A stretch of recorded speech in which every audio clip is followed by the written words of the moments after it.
শ্ৰদ্ধাৰ অসমৰ থলগিৰি জনগণ বিগত বৰ্ষবোৰৰ তুলনাত এই বছৰ উপনিবেশিক ভাৰত ৰাষ্ট্ৰৰ তথাকথিত স্বাধীনতা দিৱস উদযাপন বৰ্জনৰ বিৰুদ্ধত সংযুক্ত মুক্তি বাহিনী অসম স্বাধীন সংগঠনৰ মুক্তি সেনানীসকলৰ দ্বাৰা কাইলৈ অৰ্থাৎ 15 আগষ্টৰ পুৱা 6 বজাৰ পৰা দুপৰীয়া 12 বজালৈকে হদিয়াৰ পৰা ধুবুৰীলৈ এলানি সহস্ৰ সামৰিক প্ৰতিবাদৰ কাৰ্যসূচী ৰূপায়ণ কৰা হ'ব।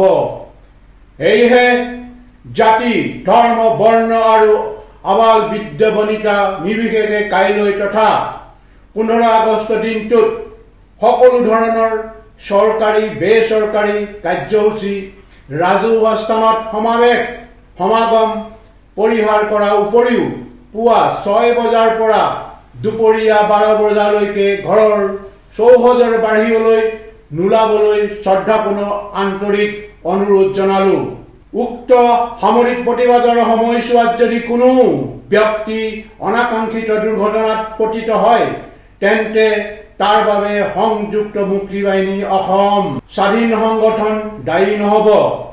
স্বদেশ আৰু স্বজাতিৰ জন্মগত ৰাজনৈতিক স্বাৰ্থৰ হেতু থলগিৰি জনগণে এই সময়ছোৱাত সামান্য কষ্ট ত্যাগেৰে সহযোগিতা আগবঢ়াব বুলি আশা ৰাখিলো। জয় অসম।